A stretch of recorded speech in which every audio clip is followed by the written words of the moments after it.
bakunzi b'Umuragwa Family TV. Nkuko bisanzwe twongeye kugaruka tuganira ku ngingo twabateguriye uyu munsi muri buze gukunda, tukaba turi kumwe n'umutumirwa wacu ari imbere ya kamera, musanzwe mumumenyera hano kuri uyu muyoboro w'Umuragwa Family TV. Twatangira tumuha ikaze. Murakoze cyane. Nkuko bisanzwe rero hano ku muyoboro w'Umuragwa Family TV dukunze kuhumvira cyangwa se kwakurikiranira ibiganiro bijyanye n'ubukungu cyangwa se amafaranga. Twongeye kugaruka rero n'ubundi muri wa mujyi wo kuganira ku mafaranga. Uyu munsi rero twaba dufite topic ivuga ngo mu gihe umuntu arimo gushaka amafaranga, ni iyihe myitwarire cyangwa se indangagaciro agomba kuba afite cyangwa se akwiye kwihingamo kugira ngo nyine yizere koko azaba umwe muri ba bantu bakwiye kugira ku mafaranga. Kubera ko hari ibintu umuntu ashobora kukona akavuga ati shabira bintu ntago byakwemerera gutunga amafaranga, akakureba ukuntu wenda uvuga cyangwa ukuntu witwara akavuga ati bira bintu ntago byatuma utunga amafaranga. Tugiye kunyura muri makeya muri ibyo bintu umuntu ushaka kuzagira amafaranga akwiye kuba afite, nk'indangagaciro akwiye kuba afite kugira ngo bimwemerere koko kuzatunga ya mafaranga. Yego, indangagaciro. Yego, z'uburyo wakoreramo amafaranga. Indangagaciro, imyitwarire se, inyifato se, ibyo byose rero njye nabikubira mu kintu kimwe. Ndibwira ngo ugire amafaranga nuko ugomba gukora. None se uyabona se utakoze? Oya, hari abantu bavuga ngo ubundi gutunga amafaranga ntago ngo icy'ingenzi ari ayo winjiza. Urumva ko gutunga amafaranga icy'ingenzi ntago ari ayo winjiza, ahubwo muri yandi winjiza ayo ubasha gusigarana nangahe. Ayo ngayo rero usigarana kenshi akaba aterwa nyine n'imyitwarire umuntu agira muri cya gihe yinjije amafaranga.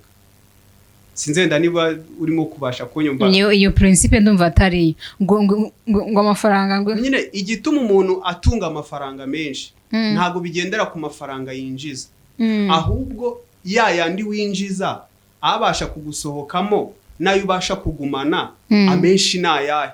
Bivuze ngo uko ugenda ugira ubwenge bwo kugumana menshi muri yandi winjiza, niko ugenda ugira amahirwe yo gutunga amafaranga. Sinzi wenda noneho nibo byumvikanye. Ntago ndabyumva neza, ariko reka ngwe nk'urugero wenda gato. Tuvuge wenda hari umuntu winjiza 600 ku kwezi. Yego. Ariko akaba yarashizeho uburyo bwo gusevinga. Tugiye kugendera nyine ubwo wenda mbaye nk'uwinjira gato muri bya bintu tugiye kuganira, ariko sindi bubyinjiremo cyane, uraza kudufasha kubijyamo. Muri ya 600 winjiza, kubera ya nyifata ugira cyangwa se ya myitwarire yawe, birangira ubashije kugumanamo amafaranga 100 cyangwa 50. Y'inyungu se? Oya, andi waraspendinze cyangwa se warayakoresheje. Sibyo? None waraguze, warashopinze, warahashye, waratwereye inshuti zawe cyangwa se warasohotse nawe ujya kuryoshya, ugasigaranamo 50 cyangwa se 100. None ugasanga hari nundi uhembwa 300. Muri ayo 300 yashizeho uburyo bwo uko ya mafaranga uko byagenda kose azajya savinga 150. Ubwo birumvikana ahantu wa wundi ajya ntago hazahura, ahantu wa 300 ajya ntago hazahura naho wa 600 ajya. Because ugasanga wa muntu uhembwa 600 ari gusavinga amafaranga angana nayo umuntu uhembwa 300, cyangwa se ugasanga wa 600 amurusha gusavinga. So nko mu gihe cy'umwaka rero ujya kureba ugasanga wa muhembwa 600 bitewe nyine n'imibare bafite, ashobora kuba ari kwiterambere ruta irya wa muntu uhembwa 600. Bakavuga ngo rero ntago icy'ingenzi ari ingano y'amafaranga winjiza, ahubwo icy'ingenzi ahantu mbese ipfundo riri ni muri yandi winjiza abasha kugenda nangahe, abasha kugucika nangahe, ayo ubasha kugumana nangahe. Icyo gihe rero tugendera kuri urwo rugero utanze, ubundi biterwa na dépenses z'umuntu.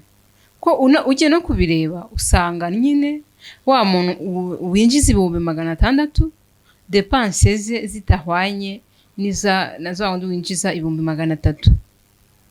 No ugahita wibaza ahubwo se yandi nyine basigaranye niba izo depanse zimaze kuvamo yabashije gusevinga angahe.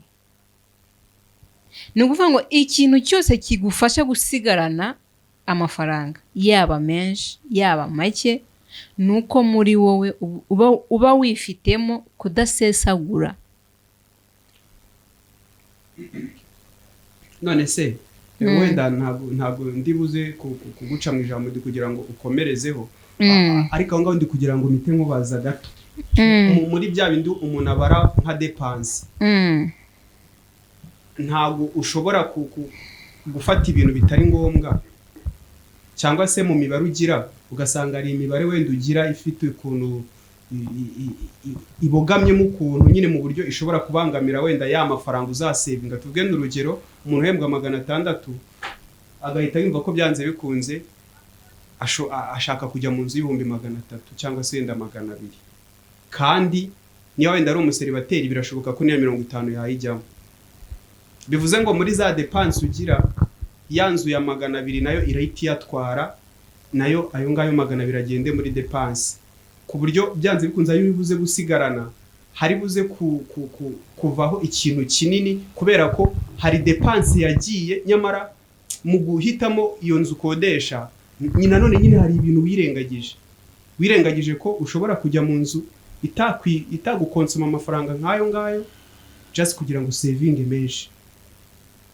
Sinzi wenda ngo niba twabibara ngo umuntu ngo yabashije kubara neza atangira kumenya ya sevinga nyuma yamaze gukuramo depanse, kandi tumaze kubona ko muri depanse hari depanse ushobora kwitiramo zigatuma uzabona ingano nke y'amafaranga ugomba gusevinga. Nyine ibyo ngibyo nibyo nakubwiye bishingiye ku kintu kimwe, uko amafaranga yose uko waba uyafite yaba menshi yaba make ntuyasesagura ntacyo uzageraho. Urumva niba ubona ko ubaye mu nzu y'ibihumbi 100 ntacyo byagutwara, ariko ukabaterekanye kuba mu nzu y'ibihumbi 300, mu by'ukuri wenda ntago muri famiye y'abantu benshi ngo tuvuge ngo wenda iyi 100 yananiwe kubakwira, icyo gihe uba wasesaguye. Ni ukuvuga rero we nusesagura wa wundi twita ngo yinjiza amafaranga make, we akabasha ku buryo yizigamira, iterambere ntabwo muzarihuza, kandi yinjiza make paraporo na yawe. Rero amafaranga uyagumana cyangwa se amafaranga uyagira menshi bitewe n'uburyo ayo wabonye wayakoreshejemo. Okay, ubwo twari tumeze nkaho turi muri introduction, ntabwo turinjira neza muri ya nyifato cyangwa bya bintu bikwiye kuranga umuntu ushaka gutunga amafaranga. Reka noneho tumere nkaho tubyinjiyemo, utubwire ngo noneho uwo muntu ushaka kwinjiza amafaranga, ariko n'ubundi amafaranga agira akayabarisha neza, akayakoresha neza, ku buryo ashobora kumubera nyiri intandaro yo kuba wenda yatera imbere bijyanye n'amafaranga ahembwa nyine adashyizemo gusesagura. Imyitwarire umuntu akwiye kugira, inyifato umuntu akwiye kugira ni iyihe? Agomba kwitwara neza. Ahangaha rero hari ibintu abahanga benshi nyine mu bintu bijyanye no gutunga cyangwa se gusevinga amafaranga bagiye begeranya. Turagira ngo tubinyuremo gakeya ugerageza kubidusobanuriraho mu magambo atari menshi, ariko ari buze gutuma abantu badukurikiye baza kubyumva. Yego. Ahangaha ikintu cya mbere baravuze ngo umuntu ushaka gutunga amafaranga cyangwa se ushaka gutera imbere ngo agomba kuba ari wa muntu nyine udashidikanya. Udashidikanya nyine wifitemo ikintu cyo gushidikanya kiri ku kigero cyo hasi. Ibyo bintu byahurira hehe no kuba umuntu yavuga ati iki kintu niba ntagifite hari ahantu kizamfasha mu kuba natunga ku mafaranga? Ntabwo nzi wenda ngo uwo muhanga wabivuze gutyo ninde, ariko ndemeranya nawe. Uti kubera iki? Iyo ugize gushidikanya muri wowe nta kintu wakora ngo kigereho, kuko deja uba wamaze ati usikira kintu ni kinjiramo kizaba cyo, use ninjye gukora kiriya kikanga, use ninkora kiriya kikanga, wowe ubwawe urimo wica intege. Kandi kigomba kugufasha muri wowe ni ukwigirira icyizere mbere y'uko abandi bakikugirira. Ubwo rero igihe wagiye mu gucika intege cyangwa mu gushidikanya nta kintu wageraho. Niba rero wihaye intego yo gukora iki n'iki, bati ndashaka kugera kuri iki, kinjiremo nta gushidikanya ufite, wumve ko bizashoboka. Nubwo byagira hagati bikanga, bishobora kuzanga kubera ko wenda hari izindi mbogamizi wowe utagizemo uruhare. Kuko urugero ushobora kuba wari uri gufata ngiye kubaka ahantu runaka, ugakora proje ukayinoza, ugashaka amafaranga, ugatangira ukubaka, nyuma y'igihe runaka ukumva ati hari ahantu hagiye guca umuhanda. Ntabwo ari wowe ubigizemo uruhare no kuba umuhanda waca aho hantu hawe. Icyo gihe rero ntabwo ibizaba byose, ntabwo uzavuga ngo iyo mbimenye. Ni ibintu byaje bitaguturutseho. Ubwo rero uba ugomba kugira ute? Kwigirira icyizere mbere y'uko abandi bakugirira icyizere. Ubu se uramutse utigiriye icyizere uba wumva ari nde wakikugirira? Biragoye. Ubwo rero numva icyo ngicyo ari uko nakivugaho, nta bindi narenzaho. Akandi kantu nge nakongera aho ngaho gato. Iyo umuntu agiye gutangira agatangira ashidikanya, ugashidikanya ku bintu byawe, nge navuga ngo ubutangiriye muri mayinazi. Kubera ko nihaboneka undi muntu wo hanze utari wowe uza nawe akaza ari gushidikanya kuri bya bintu byawe ugiye gutangira, ni gake cyane ko aho hantu uzakomeza. Ushobora kuzahita uhaga ugahita uvuga ariko nanjye ibintu nabibonye buri usanze nari ndimo kubitekereza. Biragoye ko aho hantu waharenga kubera ko watangiye nawe wiha umwanya wa mugani wawe wo kwica intege. None habonetse undi muntu nyine uza kukumotiva mu kuguca intege, tari nyine intege zihita zicika. Ikindi kintu cya kabiri hano uyu muntu yavuze ko ngo igihe uri gushaka nyine gutera imbere cyangwa se uri gukataza mu buryo wenda bwo gutunga ku mafaranga, ngo ugomba kwirinda ibyo abantu bakuvuga. Kwirinda abantu baramvuga gute, bamvuga gute cyangwa bambona gute. Turi kugira ngo wenda ibyo nabyo ubitunyuriremo. Ibyo byo bishobora kugira gute mu uruhare mu kuba wenda umuntu yatunga cyangwa se atatunga ku mafaranga. Aho ngaho ikintu navuga ngo niba ugiye gukora ikintu runaka, irinde ikintu kikuzamo ngo baravuga ngo iki, baragira ngo iki, ubu se bari kubona ndi gukora ibi ngibi barambona gute? Urumva? Ibyo ngibyo akenshi bikunze kugira ba bantu twita ngo twarize. Urumva? Hanyuma akavuga ati se tuvuge wenda nize ubwubatsi, abantu bose bazi ko ari bwo nize, se barabona ndi gucuruza inkweto baravuga ngo iki? Cyandi gucuruza amagi, sibyo? Yego. Baravuga ngo iki? Ariko wowe wabigiyemo wihaye intego, ntabwo wabigiyemo uyobewe ko wakagombye kuba wenda ufite akazi ko kubaka. Yego. Ariko kubera ko utaragira ya mahirwe yo kuba wajya mu bintu wize, ntabwo bivuze ko wacika intege ngo ujye wirirwa uryamye mu nzu. Ahubwo shaka utuntu uri gukora wirengagije ba bandi bari buze baguca intege guriya se ngo ntigaga muri kaminuza, guriya se ngo ntiyarangije ngo muri kiste, nguriya warangije Butare. Urumva? Yego. None to wewe ngo se ngo ayo bamwishyuriye ubwo yapfuye iki? Ahubwo se bareka kumwishyurira bakaba baramuhaye igishoro. Yego. Icyo gihe urumva ugiye wumva utwo tuntu hirya no hino ushobora gucika intege. Ahubwo wowe komeza umurongo wihaye kandi uzagera kure. Ngiye numva aricyo nabivugaho. Bivuze ko iyo ushatse kureba ngo abandi bari bubirebe gute, hari ahantu hashobora kuba hari opportunity cyangwa hari amahirwe ushobora kubyaza umusaruro wareba, kandi amahirwe ndashoboka ko wenda nawe wayafitingamo, kubera kuri gutinya ko abantu bari buze kuvuga ngo ngo se barambona gute ngiye mu bintu nize, barambona gute ndi gukora birabe, barambona gute ndi mu makara, barambona gute, bigatuma utajya ahantu kandi hari amahirwe just kugira kubera ko watinya abantu. Ibyo rero bikunze kuba muri ibihugu byacu bya Afurika. Kanguha urugero, urabona abantu bose, navuga ngo bose ariko abenshi baba bafite inzozi zo kujya hanze, kandi twese tukiha nabyita iki icyizere ni nko kuko ndabivugaho gute we nk'urugero urabona ko nubwo atari benshi ariko umubare munini w'abantu baba bifuza kujya hanze ko baba batubwira ngo hanze hari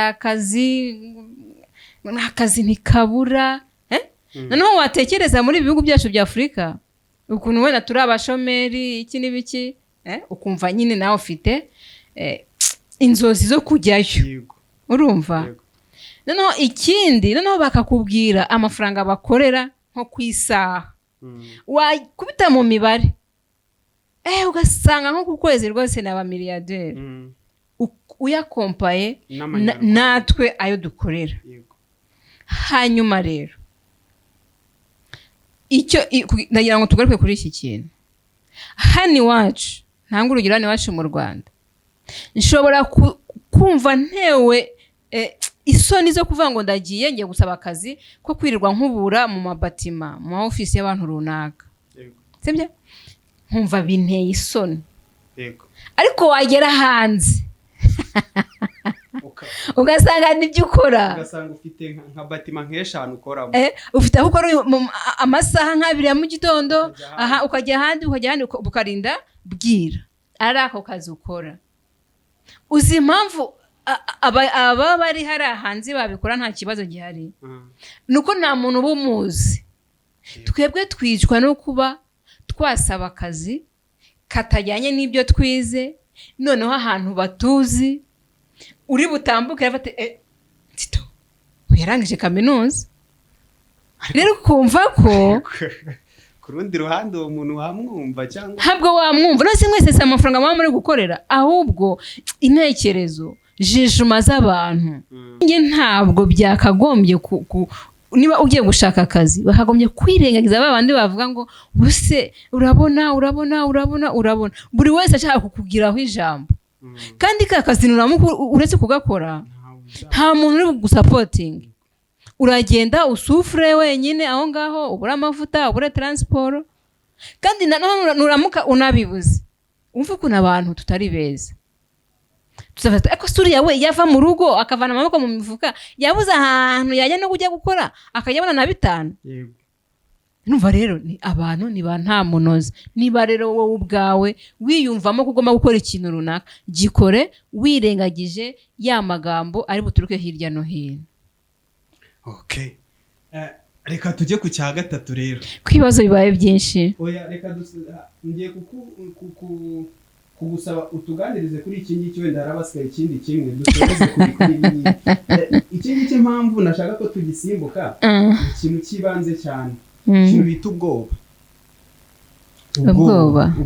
ubwoba ni gute bushobora kugira ingaruka mu kuba umuntu atatunga ku mafaranga cyangwa atagira amafaranga ubwoba rero baba bavuga muri iyo terme yo kuba wabonamo amafaranga ntabwo bitandukanye n'ibyo twavuze kuko n'ubundi nujya gukora ikintu ukagira ubwoba ukafata isuko ko ndabishobora ubuse biragenda gute ubuse nimomba bizagenda gute gutyo urumva igihe wagize bwa bwoba nta kintu uzageraho ubwoba ni bubi turetse no muri terme y'amafaranga ariko uzarebe nk'iyo hari nk'akantu gatambuze nk'agasimba hafata inzu sindi buyiraremo kabisa urumva ko ingaruka z'ubwoba noneho tekereza uri muri business ufite ubwoba bwo gufata risk gufata ngewe rero ntabwo ubuse ninjya kurangura Tanzania nkagenda n'imodoka nzagerayo ryari ubuse nimfata indege ayo mafaranga urumva atari menshi utangira kwidefanda kandi ukirengagiza ko kujya kubizana aribyo bishobora gutuma n'ubundi wunguka ubwo rero igihe washiritse ubwoba uba uri mu nzira yo kubona amafaranga ahangaha rero reka dusoreze kuri iki kintu cyitwa ngo hari abantu bakunda kuvuga noneho ugasanga ahorana ibitekerezo bya business ahorana ibitekerezo byo gutera imbere ariko ukazategereza igihe ibyo bintu azabishyirira mu bikorwa bikagucanga ubwo reka duhite tujya ku cyanyuma ahangaha uyu muhanga yagarutse ku kintu cyo kuvuga ngo hari abantu bavuga gusa bari talkative nyine baravuga ariko ntibajya bakora. Umuntu uvuga ariko adakora, iyo kuba umuntu yifitemo ako kantu nakwita nk'akadefo bishobora kumubangamira gute mu kwenda byamubuza gutunga ku mafaranga cyangwa se kugera ku mafaranga. Nose niba bafite ibintu byinshi mu mutwe ntage ikintu na kimwe ashyira mu bikorwa arumva amafaranga azayakura. Yagize bwa bwoba. Mbo sinzi niba ari ubwoba ahubwo rega ntabwo bivuze ko abantu bose bazatunga amafaranga. Uko byagenda kose nawe ubwo abafite amutunga. Ubwo udafite amafaranga ntabwo wabaho. Ibintu byose kuri iyi si birasaba amafaranga. Ushobora kuba udafite amafaranga ku rugero rungana gutya ariko ku rugero rwawe ubu yafite. Ahubwo aho ngaho uwo munyabwenge niba ari umunyabwenge wawe w'icyo yashakaga kuvuga ni kwa kundi abantu nyine baba bafite imishinga myinshi mu mutwe, ariko noneho kugira ngo bagire uwo bahitamo bawukore akaba ari byo byanga. Naho usibye n'ibyo twese tuba dufite imishinga myinshi pe, kuko urumva nyine kurota ni ubuntu, ibigomba kuba iri mu mutwe, ahubwo ikibazo kikaba ni uwuhe ndi bubanze gukora. Rero abantu bameze gutyo rero ngiye inama nabagira, nibarebe muri ya mishinga bafite mu mutwe, no barebe mumwe utabagora, ndavuga mu gutangira gushaka igishoro, ari wo bagira ute, ari wo bashyira mu bikorwa. Ariko ubundi kuvuga gusa ntacyo byaba bimaze. Cyangwa se niba afite iyo mpano yo kubaza ibintu uburyo babikoramo ibiki n'ibiki, najye kujya yirwa yigira abantu imishinga. Ntabwo urumva ko niba afite iyo to yo kuvuga, erega gukorera amafaranga biri mu buryo butandukanye. Reba ikintu uzi ukibyaza umusaruro, kuko hariho abantu baba bafite amafaranga ariko batazi uburyo bayakoreshamo. Niba rero ufite we iyo mpano yo kuba ufite wenda iyo mishinga biki n'ibiki, wenda wowe byarakunaniye kubishyira mu bikorwa, shaka abantu uhereze ubwo bwenge bwawe, noneho bagura ubwenge bwawe, ubigira imishinga, bakwishyure, nabo bagende bashyire imishinga yabo mu bikorwa, ubundi akazi karangire, amafaranga aboneke, amahoro atahe Rwanda. Amahoro atahe mu mufuka. Amafaranga atahe mu ikofi. Okay, urakoze cyane. Reka tugushimire ibintu rwose ubisobanuye. Nje navuga ubisobanuye neza ku buryo mu bantu badukurikiye nta muntu uri buze gusobwa cyane, kubera ko ugerageje kubisobanura neza mu buryo bwumvikana. Reka tugushimire. Murakoze cyane. Ibiganiro rero nk'ibi ngibi ku Muragwa Family nakagaruka. Reka tubashimire namwe mwari muri kumwe natwe, twongere turarikire gukurikirana Umuragwa Family no mu bindi biganiro. Ciao ciao.